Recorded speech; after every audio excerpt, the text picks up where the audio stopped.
to do with this. Okay, mahina daw yung sound. Thank you, Jovelyn. Ayan, mas okay na ba? Mas naririnig na ba ako? Yes po. Yes, sir. Okay.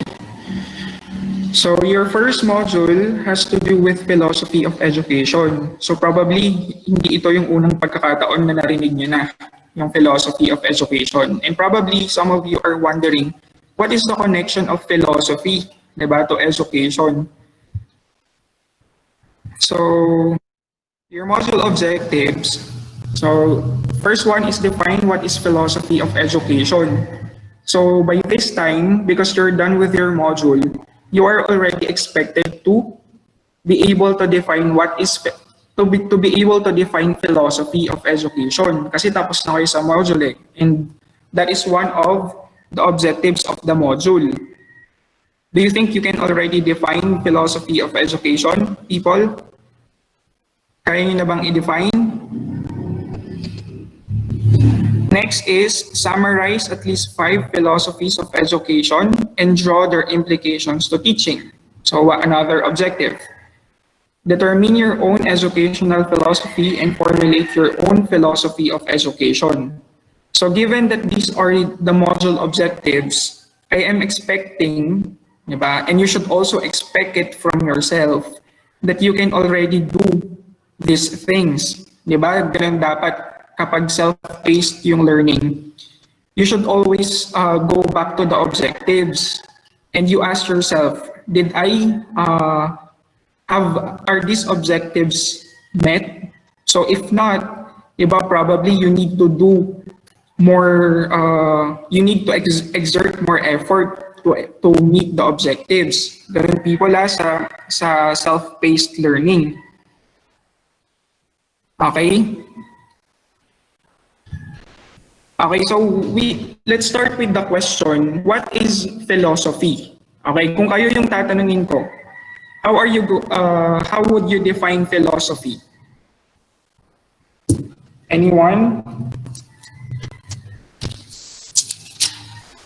So what is philosophy? So let's start with philosophy and then let's try to connect it with education.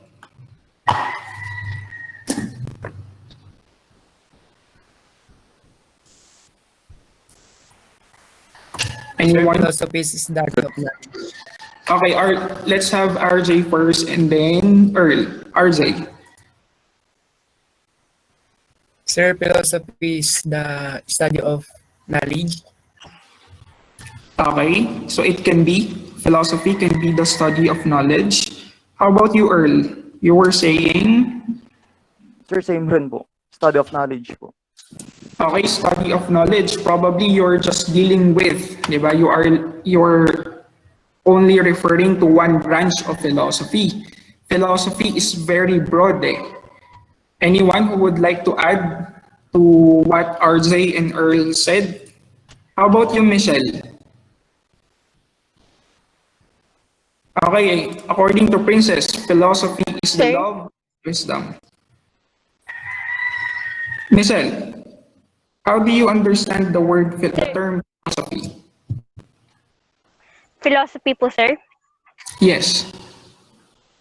Sir, tulad po din po sa kanila, philos means love of wisdom. Dito po, tinatawag yung about sa importante ang matuto, mga ganun, sir. Okay, thank you, Michelle. Okay, so sabi ni Princess said, love of wisdom. So philosophy. So literally means love of wisdom. Yes, that's correct. Aldrin, study of reality and existence. Lovely. Set of ideas on how to do something. Mary Jane, set of ideas. Okay. Nikki answers questions about existence, knowledge, values, reason, mind, and language. Lovely set of ideas how to do something. Okay.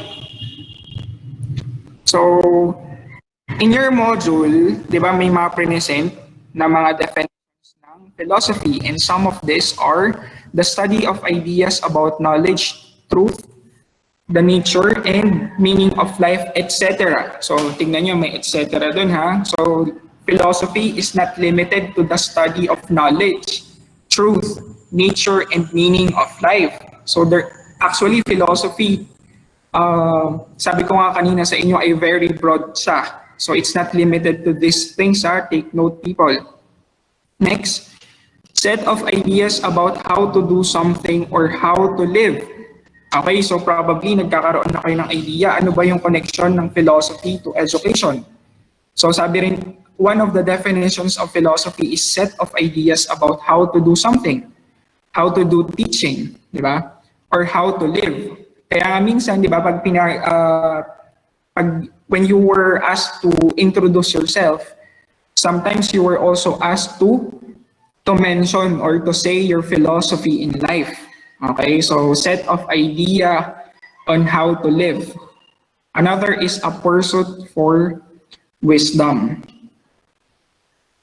Okay, so baka mas maintindihan natin yung kung ano yung philosophy by answering this question. What do philosophers do? Ano ba yung ginagawa ng mga philosophers? Anyone? Sabi dun sa isang comment kanina, they answer questions. Very good, that's correct. But they do not only answer questions, they also ask questions. Actually nga, minsan they philosophers leave us more questions than answers eh. Minsan mas marami pang tanong kaysa sa mga sagot, di ba? Sa mga tanong. So, philosophers answer and ask questions about what? Okay, actually, it can be about everything. So, philosophers ask questions, answer questions, questions that can be about anything. Okay? So, example is there a God? Is the world strictly composed of matter? How do we know what we know? Is morality objective or subjective? So these are just some of the questions being answered by philosophers. Actually, by these questions, we can deduce the major branches of philosophy. Sige, try nga natin kung kaya yung i-deduce yung branches of philosophy. Based on these questions, let's start with, is there a God? Okay, what branch of philosophy yung sinasagot yung question na to? Or yung tinatanong yung question na to, is there a God? Anong branch ng philosophy kaya yon? Yung nagdi-deal sa question na to. Okay, sabi ni Blessy Perinyalism, Blessy, medyo advanced si Blessy. We're only, dun muna tayo sa major branches ng philosophy, no?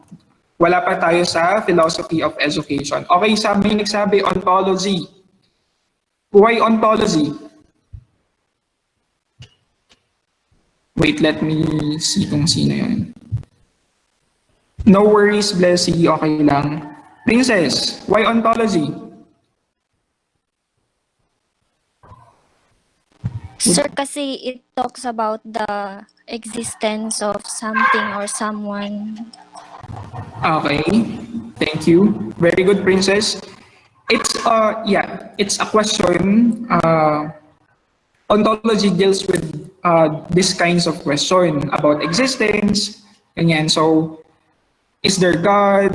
Is there do life exist in the other universe? Diba? Can be under ontology. How about, is the world strictly composed of matter?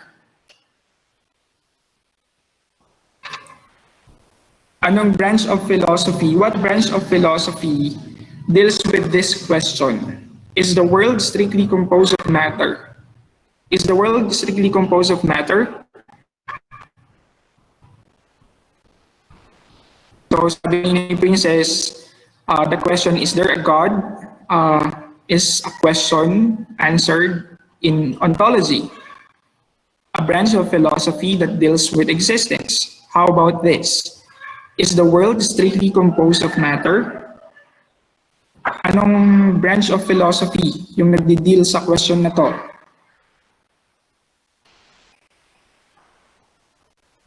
So, di ba the major branches of philosophy, as mentioned, okay, metaphysics, according to Milan.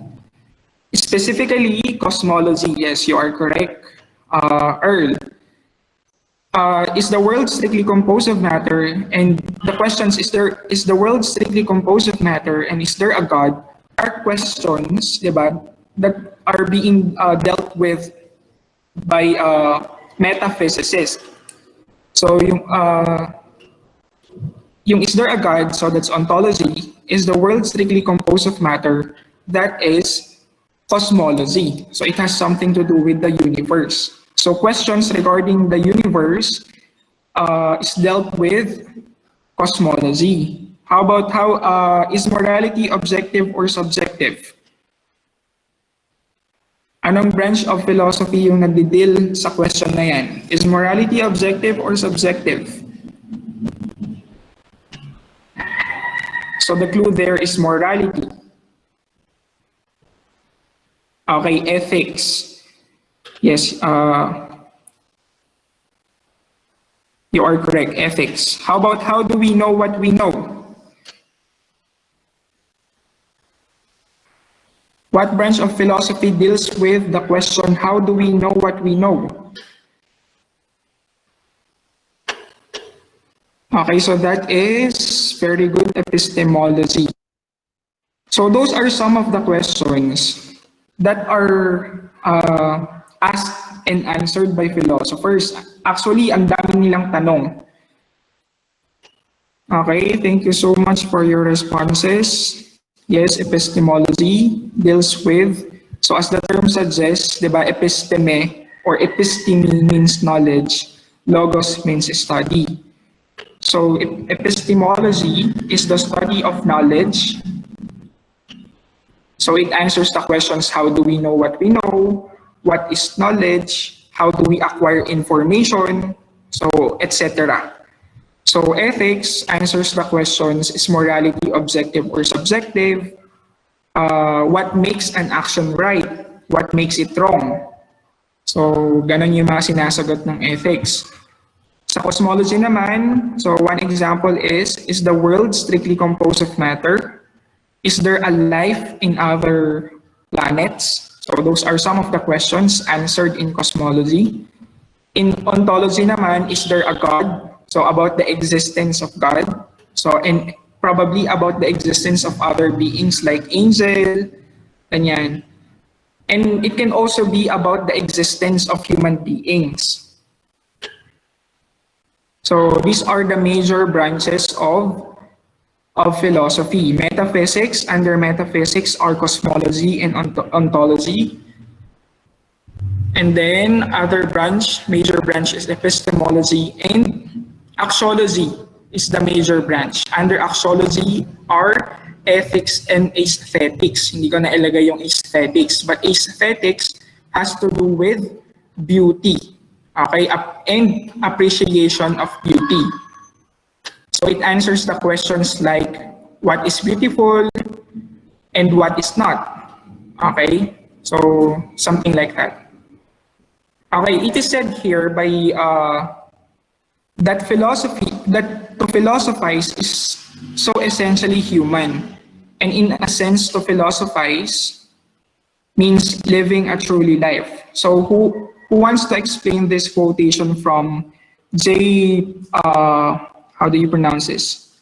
Piper or Pieper, whatever. To philosophize is so essentially human, and in a sense, to philosophize means living a truly life. So how do you,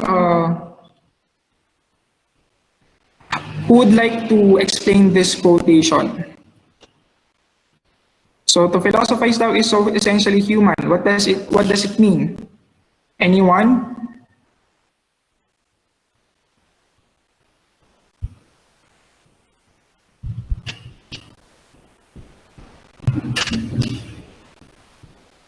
Sino yung Vice President natin?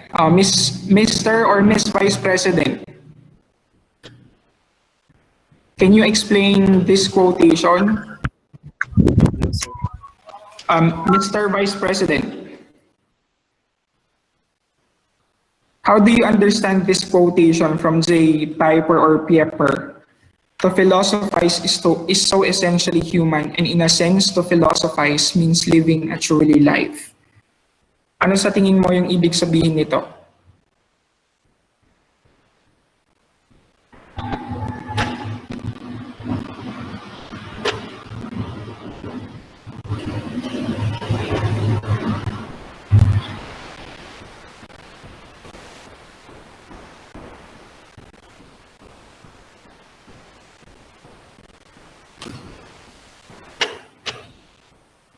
Okay, we'll go back to Miguel later. Pero di ba sabi dito, to philosophize is so essentially human. So so man by nature, di ba, ask questions. So we tend to ask questions about life, about knowledge, and about anything else. So asking questions, philosophizing is part of being us, of being human. So in a sense, to philosophize means living a truly life. So what is philosophy of education? Now let's try to create, let's try to relate rather. Let's try to relate philosophy to education. What is the connection of philosophy to education?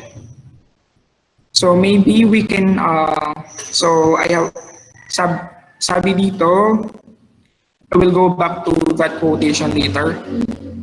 So, philosophy, education. Sabi niyo kanina, philosophy is the love of wisdom. How about education? Diba, education has to do with teaching and learning. So, philosophy, love of wisdom, wisdom about what? So, wisdom about education. So, that is philosophy of education. So love of wisdom, so if we are going to take it literally, no? Diba, philosophy is love of wisdom, education has to do with teaching and learning. So therefore, diba, if we are going to base on the term itself, philosophy of education is the love of wisdom that has something to do with education or teaching and learning process. So that is philosophy of education. So according to Aristotle, so this is one of, it's a statement of Aristotle. Of course, you know who is Aristotle, diba? Aristotle is one of the greatest thinker in the world. So sabi niya, in modern times, there are opposing views about the practice of education. There is no general agreement about what the young should learn, either in relation to virtue or in relation to the best life. Nor it is clear, so hindi rin daw clear whether their education ought to be directed more toward the intellect than towards the character of the soul. So sabi dun sa module niyo, di ba, this is a statement, di ba, which is 2,000 years, a statement of Aristotle na 2,000 years ago na, more than 2,000 years ago na, but still, we are, di ba, we are still confronted by these questions, especially yung mga teachers and yung mga administrators, education administrators. Ano ba yung dapat ituro? Saan ba tayo dapat mag-focus? Di ba? So those are some of the questions na sinusubukang i-address or probably na-address na. Okay? So, doon na pumapasok yung mga different philosophies of education. Okay, so hindi ko na isama yung ibang philosophy. Can you turn on your camera, please?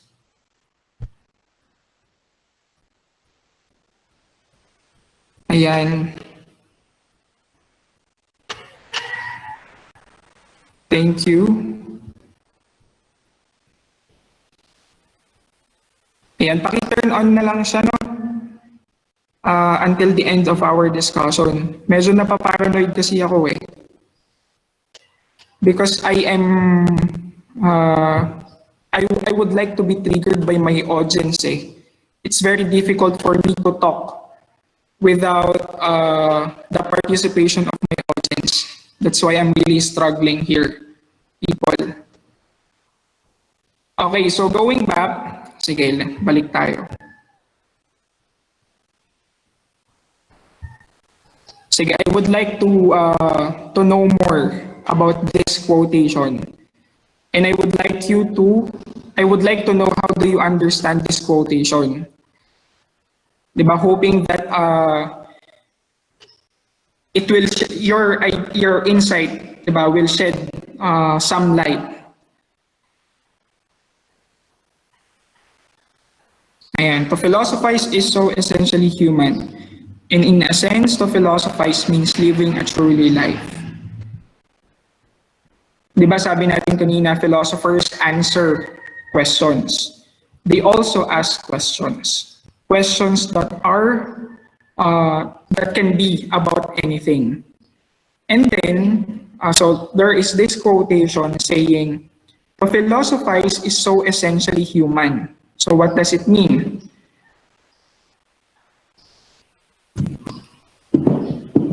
Crystal, I would like to hear your voice, Crystal.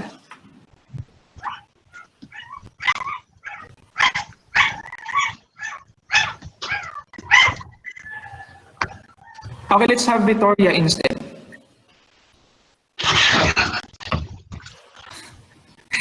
Naka-on yung mic mo, Victoria, eh. So ikaw need Yes. Hindi ko po understand the naman. quotation. So to philosophize is so essentially human, and in a sense to philosophize means living a truly life. So sabi mo nga sir kanina, asking question is normal for humans because Okay. ang daming ideas na nag-i-exist na hindi natin alam kung anong paniniwalaan natin. Sabi nga ni Socrates, living an unexamined life is not, sabi niya, basta ganun, parang hindi siya totoo. Sir. Okay, thank you. Basta ganun po. It is normal for us to ask questions because there are many ideas that exist. Parang we are curious about the things. We want to know what's the truth. Okay, thank you, Victoria. How about you, Princess? Would you like to add more? Grabe. Yes, sir. Hmm. Sa akin po yung ano ko dyan eh. Kasi, when you ask questions about yourself, syempre parang dun mo malalaman kung ano ba yung life mo. May connection siya sa, yung mga tinatanong mo, may connection sa buhay mo, kung paano ka mabuhay. Ganon, sir. Okay, thank you. How about you, Kenneth? What can you say about this quotation?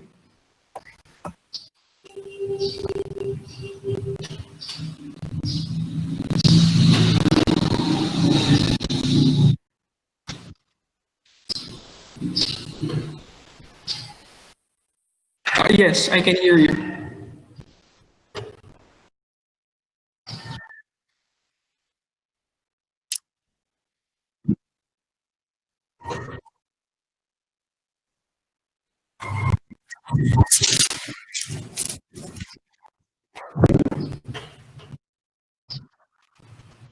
Okay.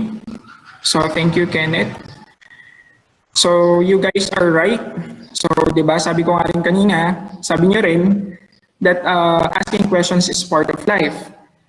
And as long as we live, there would always be questions, di ba? Meron tayong laging maitatanong.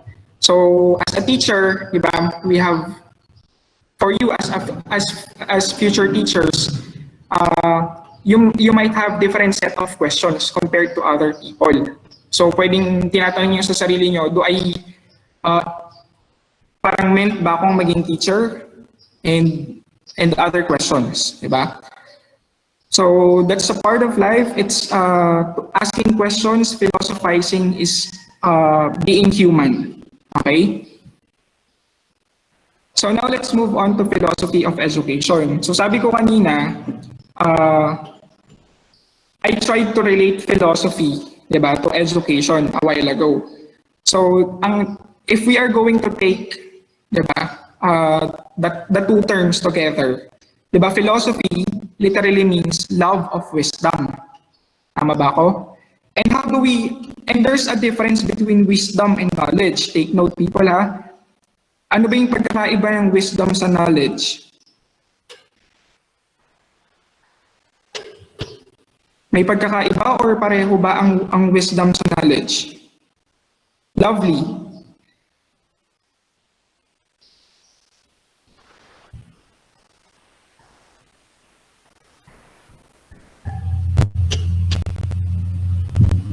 Okay, let's have Karen. Is there a difference between what makes wisdom different from knowledge? Para maging malinaw sa inyo. Kasi di ba, sinasabi natin lagi, philosophy is the love of wisdom. Baka iniisip natin, wisdom and knowledge are the same. So it's very important, di ba, to identify wisdom from knowledge. It's very important to establish understanding of wisdom, of the term wisdom. Okay, sininawag ko kanina si Karen. So for you, what is the difference between wisdom and knowledge?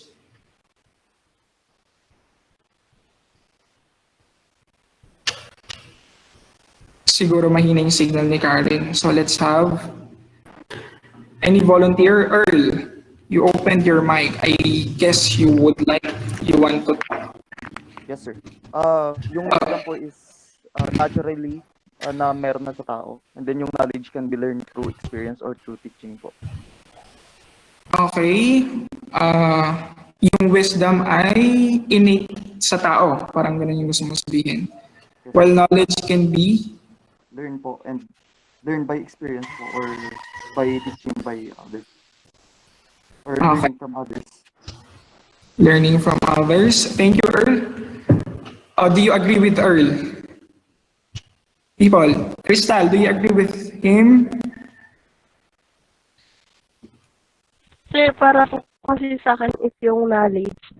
Ano about po siya sa facts or sa truth. While Okay. yung naman po, yung wisdom, ito po yung application ng knowledge natin and our experience also.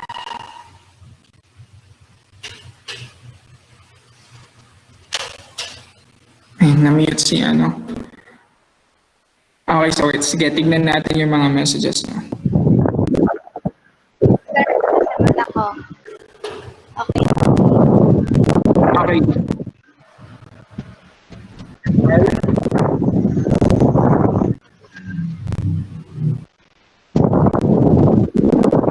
Okay, so sabi, Ito yung wisdom para sa akin.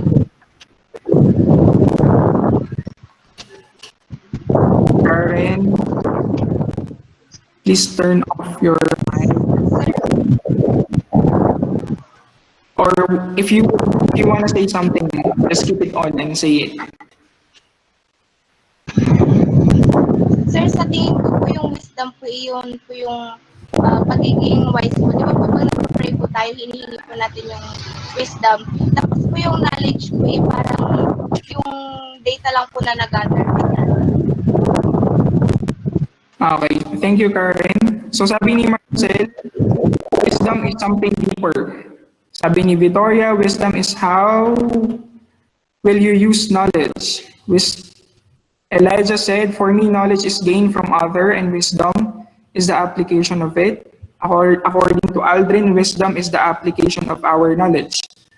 According to Ms. Roquero, knowledge is simply knowing something, while wisdom is the quality of having experience, knowledge, and good judgment. Okay, so knowledge is something na na-acquire natin by studying. Diba? For example, our knowledge in science, our knowledge in biology. Diba? We acquire knowledge through studying. So it may refer to information, to facts, etc. While wisdom, sabi ng Iba, wisdom is something that we gain through our experiences. Di ba nga sabi nila, yung mga matatanda daw is full of wisdom because they have more experiences compared to the young people. Nakukuha nyo? Di ba nga dun sa, if you can still remember Erik Erikson's psychosocial theory of development, di ba the last virtue dun sa stage na, ano ba yung stage na yun? Yung may versus. Self-contentment versus despair. Di ba? Ang virtue doon ay wisdom. So, kapag matanda na daw tayo, parang yun ay isang virtue, yung wisdom. So, para sa iba, wisdom can be gained through experience, while knowledge can be acquired through studying. Okay? So, that's the difference between knowledge and wisdom.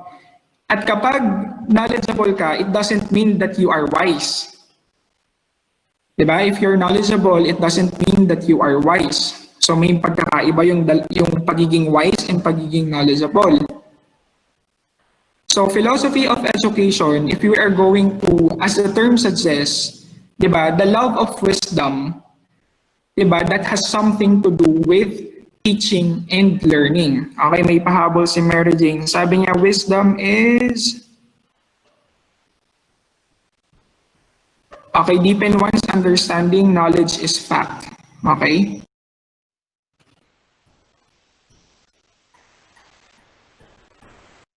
Okay, so let's proceed. So, philosophy of education,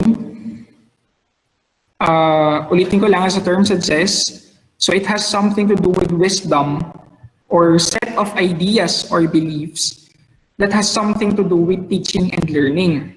At nagkakaroon doon nga sa statement ni Aristotle, di ba, hindi natin alam kung parang laging may debate concerning kung ano yung ituturo, concerning kung ano yung dapat na way natin ng pagtuturo. Kaya nga meron tayo ngayong different educational philosophies. Okay, and most of the time,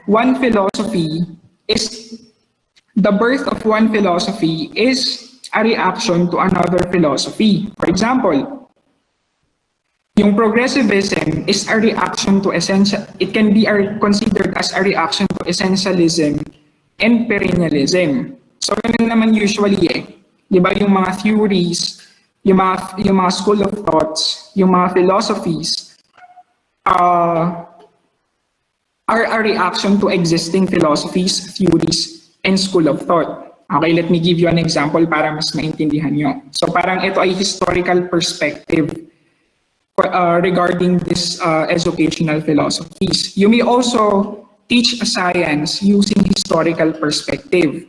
For example, do you know geocentrism? Sino nakakaalam sa inyo ng geocentrism? Anong ibig sabihin ng geocentrism?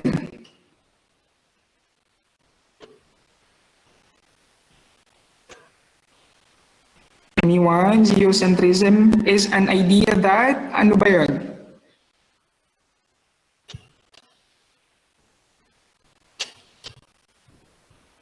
Michelle?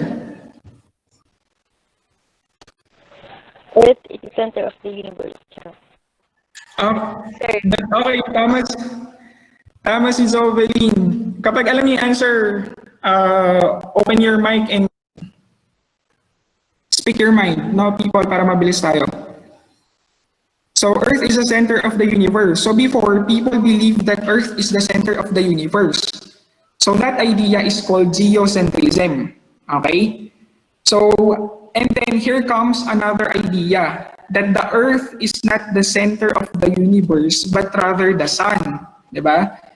So ang tawag naman doon sa idea na yon ay heliocentrism. So do you see? One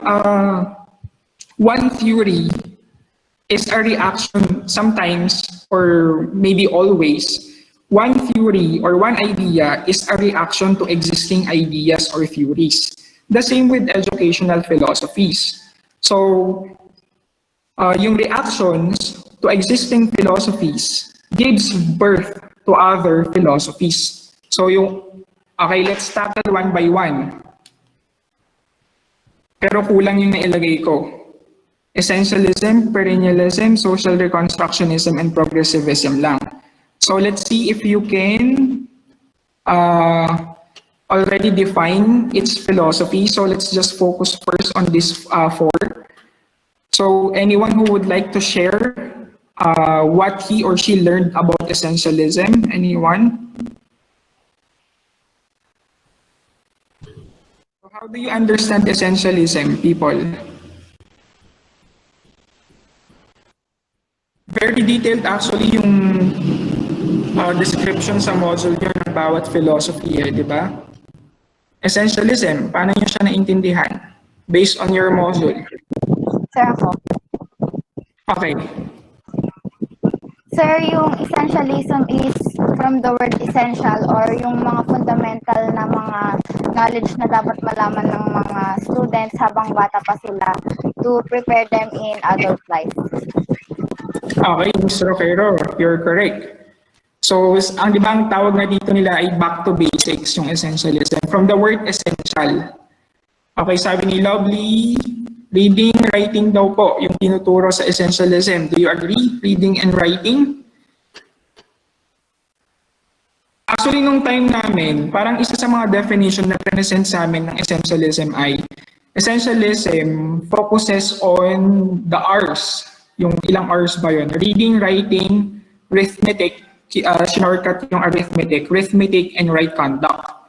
So sabi nila, essentialist gives importance to the essential or to the basic skills that students or citizens should learn.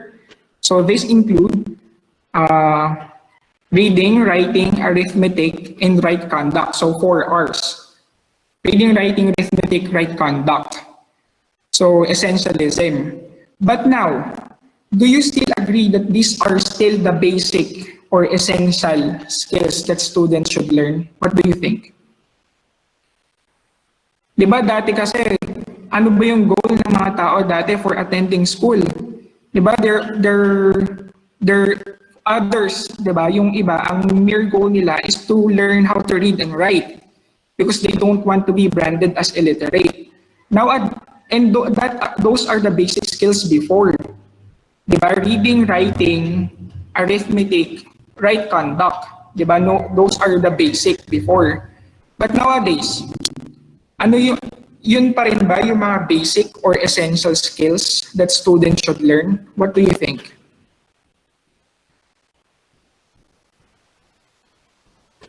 Anyone? Oh, hindi na po sir, sabi ni Lovely. Bakit hindi na Lovely?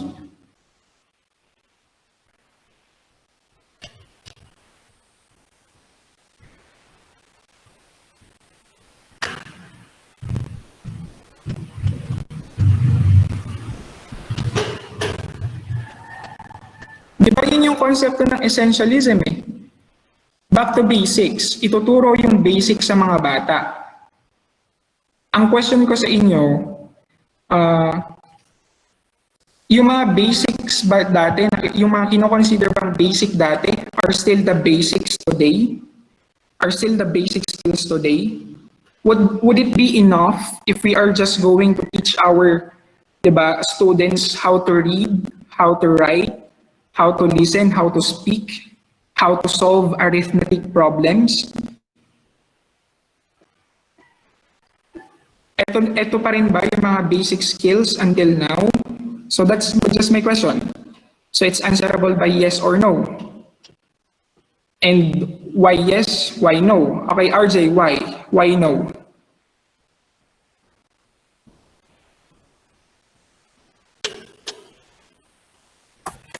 Sir, no. Sir, no po sir kasi from generation to generation po is nagbabago po siya and maybe may na-add po siya na formula para matuto yung bata from the basic. or pwede din naman na nabago siya or na-change po siya. Okay, thank you, RJ. Okay, so let me read some of your comments. Sabi ni Lovely, kasi hindi na daw kasi po iba't ibang skills na po yung gusto ng teacher na ma-acquire ng students. Okay, this is a good answer. Di ba? Ang isa pa kasing question, sino ba yung nagsasabi kung ano yung basic skills? Ang nagsiset ng mga essential skills ay syempre teachers and school administrators. So they are the ones na nagde-decide, eto, yung mga basic skills na dapat matutuhan ng estudyante. So RJ is correct. So the basic skills before might be, di ba, parang pwedeng basic skill pa rin siya ngayon, pero hindi na doon nalilimit yung basic skills. So nowadays, it's not enough, di ba, if our students would only learn how to read and write. So hindi enough yun para maging successful sila in life. Diba? There are other skills that they need to acquire. Say for example, diba, good communication skills. Maraming nagsasabi that good communication skills is a prerequisite to success. When you say prerequisite to success, ibig sabihin kung wala ka nun, hindi ka magiging successful.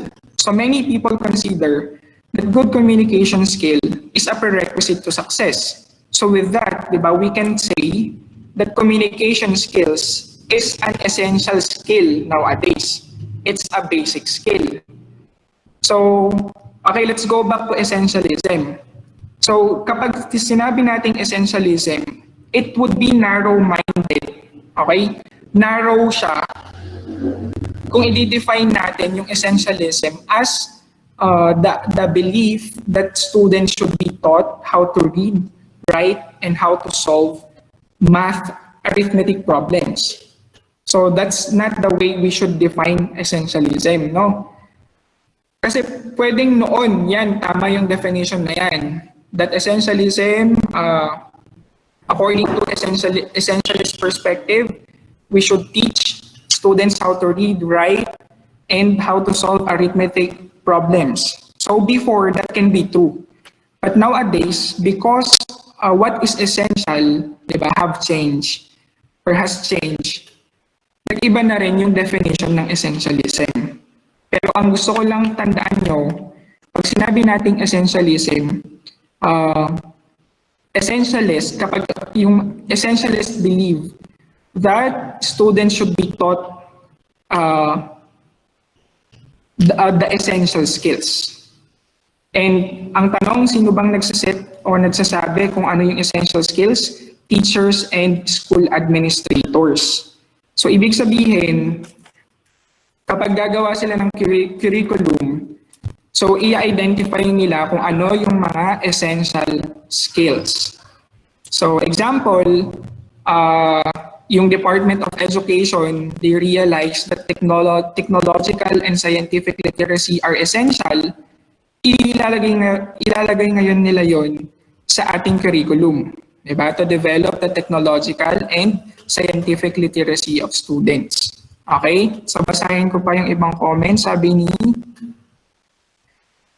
Miss Pineda, hindi na po kasi may 21st century skills na kailangang ma-acquire ng students like being critical thinker. Okay? Correct?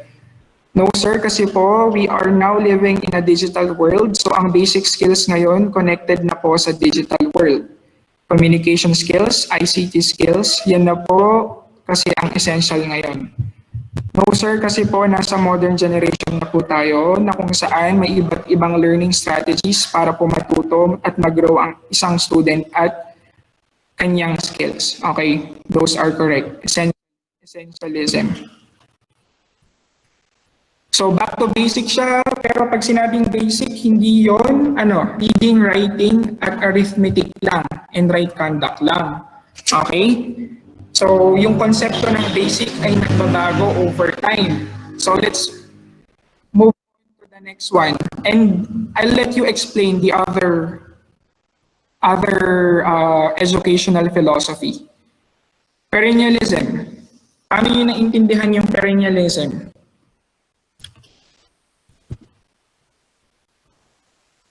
Correct. Yes. Sir, for me, perennialism, yung lesson contents are based on the religious, uh, knowledge and content based on the religious beliefs. Based on, Religious, sector, galing po dun sa mga, kumbaga, paniniwala po ng simbahan ganun. okay, so, oo, pwede. Thank you, Miguel. How about the others?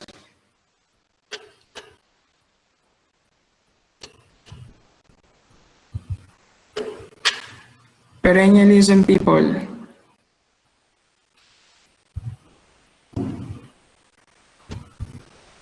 Sir, Yes. sir, ito po yung pinaka most conservative educational philosophy po sa lahat po ng philosophies. Okay, bakit sa tingin niyo most conservative ng perennialism? Sir, putol-putol po kasi sir, pwedeng pakiulit po. Bakit sa tingin niyo conservative yung perennialism? The most conservative, Sir. according to you, Michelle, no? Yes, sir. Sir, kasi Okay. kasi po sa tingin ko kasi sir, itong perennialism kasi sir, ito po, right and wrong po to. Tsaka nakafocus po tayo sa, yun po, tulad po ng sinabi ni Kuya Juen about sa religion, about sa God, talagang napaka-conservative po. Hindi basta-basta. Thank you, Michelle. Anyone who would like to share their ideas, insights about perennialism? Sabi ni RJ, ito po yung ideas that last over centuries po, sir. Okay, so ang tinuturo, kapag if you believe to the ideas of in perennialism, naniniwala ka na yung mga ideas that last over centuries yung ituturo sa mga bata. So what are these ideas? And what are the sources of these ideas that last over centuries? So I'll give you example. Halimbawa, sa literature, ang ituturo dapat ay yung may mga universal ideas like yung mga classics. So great books, literature, history, discover truth. Ayan. So perennialism. Okay, so Michelle is correct. It's conservative. Essentialism is also conservative. Why? Because, and they tend to be considered traditional. Tandaan niyo yun na, essentialism, perennialism are tend to be considered traditional. Bakit sa tingin niya traditional yung essentialism and perennialism?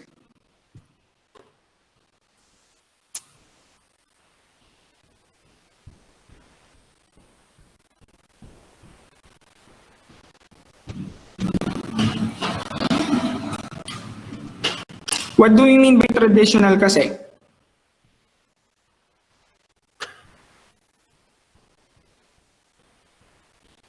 Okay, sabi ni Kenneth, si teacher daw yung center ng learning kapag traditional.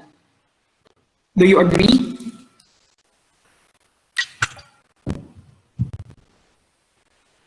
So my question is, why essentialism and perennialism considered traditional?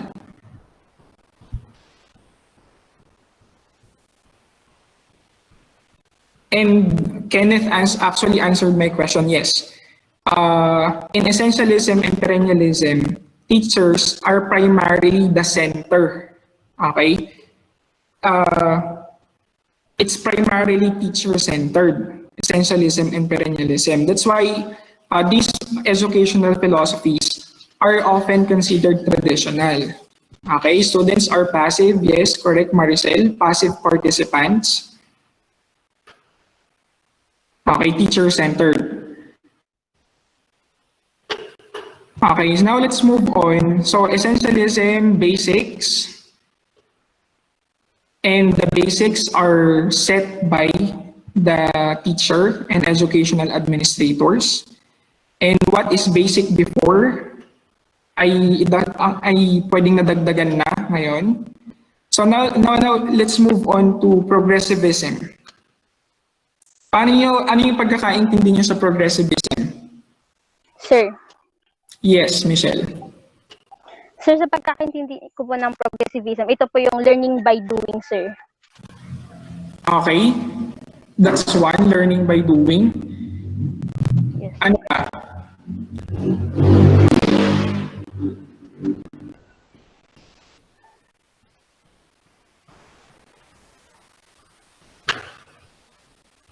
Student-centered. Okay. That's correct. What else? Aside from learning from doing.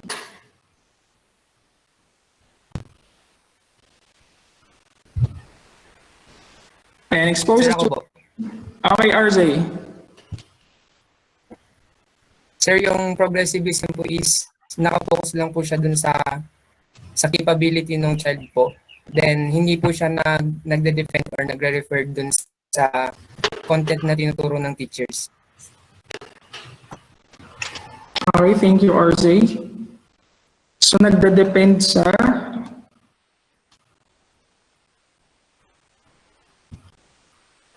Sige, tingnan. Basahin natin yung mga messages nyo. So, sabi dito, progressivism involves active participation of students. According to Ms. Pineda, progressivism is student-centered, correct? According to Mary Jane, expose students' study life. According to April, student-centered. Okay, that's correct. Consider the interest of learners. So yes, we in progressivism, we should consider the interest of the learners. Unlike in essentialism, di ba, there is a predetermined curriculum. Constructivist, preparation for adult life. Okay, so progressivism is receptive to change. Okay, yung mga progressivists daw, they acknowledge changes. Diba? And we cannot deny the fact that, diba, that our education is changing, that learners are changing, and even teachers. Miguel, application of skills and knowledge in problem solving. Center their curricula on the needs, experiences, interests, and abilities of students. Okay.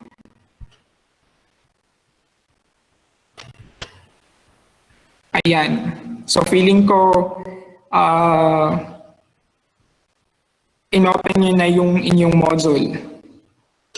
Pero that's good. At least you're trying to provide answers to my questions. Ayan, study of natural and social sciences. Yes, in progressivism, there is an emphasis to the study of natural and social sciences. Why?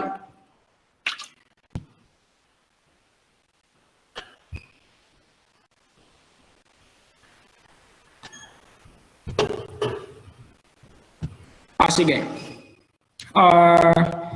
Balikan natin yung ibang, or sige, i-ano na natin yung ibang educational philosophies. Hindi ko kasi siya na-include dito eh. So what are the other educational philosophies? We also have existentialism. What else?